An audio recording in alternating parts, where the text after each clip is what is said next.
In this video, I'll show you how you can check your MMR in League of Legends. Now, your MMR is kind of your hidden rank.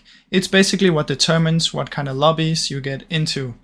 That's the reason why sometimes a Smurf can have the silver elo, but play in an emerald lobby.